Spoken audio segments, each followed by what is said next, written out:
तब अब कल की हम एक छोटी सी स्थिति बताएं अपनी, है छोटी सी पर है बड़ी नहीं है पर है छोटी सी।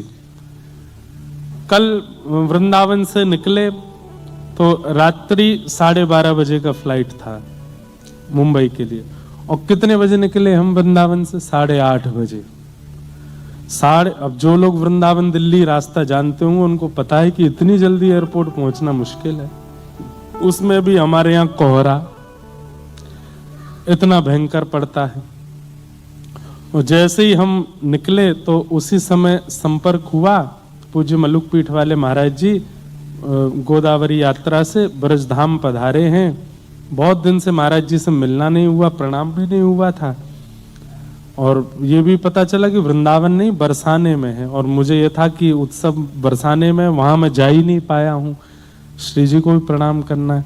तो हमने अपने ड्राइवर भैया से बोला, मैंने कि भैया एयरपोर्ट पहुंचा दोगे?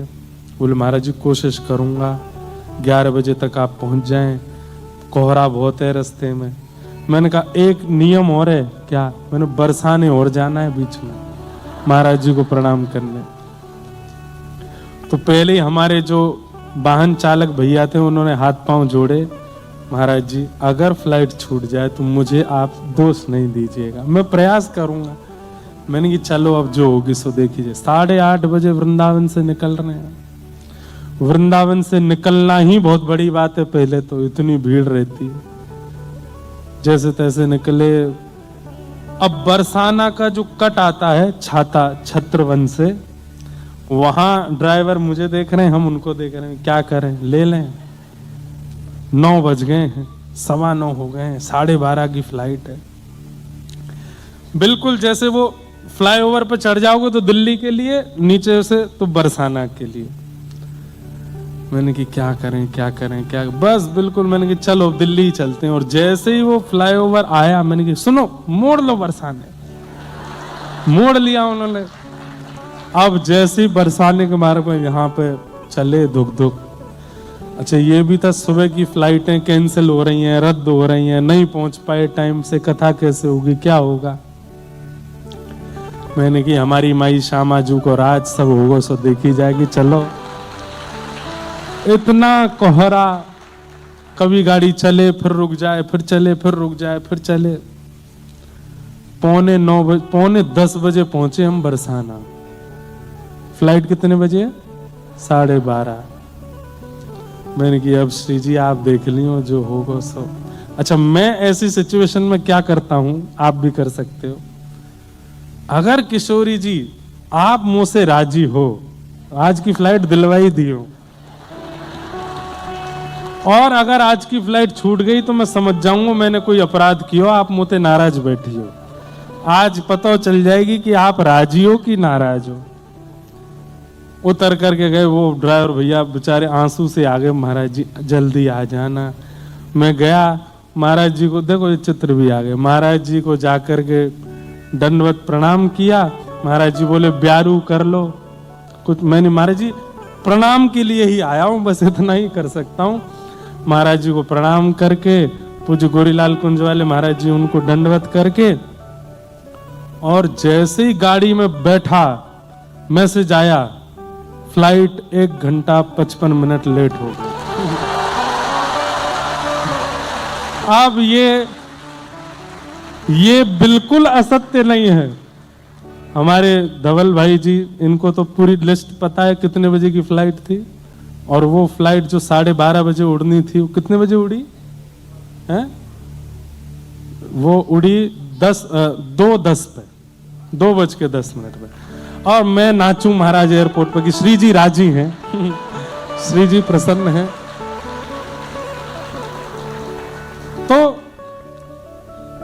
अब आप एंड मूवमेंट पे अपनी व्यवस्था में क्या सैक्रिफाइस करते हो श्री जी के लिए, संतों के लिए, महापुरुषों के लिए, वैष्णवों के लिए, वो बताता है कि आप कैसे भक्त हो। ठीक है, ये भी बात मन में थी कि भाई 100 साधन हैं बंबई पहुंचने के, 100 तरीके हैं पहुंचने के, ज्यादा से ज्यादा क्या होगा, 3 बजे भी अगर दोपहर में पहुंचेंगे कोई लेट फ्लाइट लेके भी, सीधे जाके मंच पे बैठ जाएंगे। लेकिन वैष्णवों के दर्शन, महापुरुषों को प्रणाम और श्री जी के धाम को वंदन करते हुए निकलना ये तो हमेशा नहीं मिलेगा ना, प्रणाम करते हुए चलते हैं। बहुत छोटी सेक्रीफाइस था, पर यह भी एक बहुत बड़ा हो जाता है एक भक्त के लिए। ऐसे छोटी छोटी क्रियाएं क्या करते हैं आप, वो विचार किया करो। सेक्रीफाइस कीजिए अपने, और विशेष रूप से सेक्रीफाइस उनमें मत कीजिए बहुत इजी जो हो, जैसे ठीक है मैं अब चाय छोड़ देता हूं। ये कोई सेक्रीफाइस है? ये कोई त्याग है? चाय छोड़ दी मैंने, मैं आज के बाद डेयरी प्रोडक्ट नहीं खाऊंगा, ये कोई सेक्रीफाइस है? सेक्रीफाइस तो ऐसा होने चाहिए कि महाराज नस नस कांपने लग जाए, हृदय बिल्कुल निकलने पे हो जाए, बस अब निकले प्राण, और आपने वो त्याग किया जिससे ठाकुर जी प्रसन्न हो, श्री जी प्रसन्न हो, महापुरुष प्रसन्न हो, वो माना जाएगा कि एक भक्त क्रिया आपने की है ठाकुर जी के। सैक्रिफाइस करो। तो जन्मांतरे भवेत पुण्यम तदा भागवतम लभेत। अनेक जन्मों के भाग्य उदित होते हैं तब कथा सुनने को मिलती है, ऐसा नहीं, कथा जीवन में आने लगती है। सुनते तो हजारों लोग हैं, लाखों लोग सुनते हैं कथा, लेकिन लाखों में कोई परिवर्तन नहीं हो रहा है। वो लाखों ही व्यास जी को पकड़ के खींच देते हैं कई बार। अवसर की बस प्रतीक्षा में रहते हैं, अवसर मिलना चाहिए हमको, तो व्यास जी को भी नहीं छोड़ेंगे।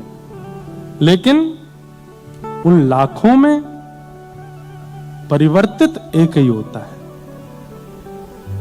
आप ऐसा कह सकते हैं कि 100 में से एक चार्टर्ड अकाउंटेंट बनता है, 1000 में से एक डॉक्टर बनता है, लाखों में एक साइंटिस्ट बनता है, करोड़ों में एक भक्त बनता है, एक वैष्णव बनता है। आपकी संख्या इतनी है ऊपर से नीचे, ऊपर वाले ने तो मैं देखे भूल ही जाऊं तुम्हें तो ऐसे कैसे कथा करूं मैं। पर कोई नहीं, आप तो हमको देख रहे हैं, आपको पंडरीनाथ भगवान आपको देख रहे हैं। इतने लोग यहां बैठे हैं, इतने लोग बाहर प्रतीक्षा कर रहे हैं। इतनी भीड़ होना ये बड़ी बात नहीं है, और अब तो मेरे लिए भीड़ का कोई मायने ही नहीं है। भीड़ होना बड़ी बात है ही नहीं। भीड़ तो सब्जी मंडी में भी हो जाती है, भीड़ तो बड़े बड़े मॉल्स में भी हो जाती है, स्टोर्स में भी हो जाती हैं, उल्टी सीधी पिक्चरें आती हैं उनके बाहर भी हो जाती है। भीड़ होना बड़ी बात नहीं, सुनने वाले कितने ये बड़ी बात है, और उसको सुनकर के परिवर्तन करने वाले कितने ये बड़ी बात है।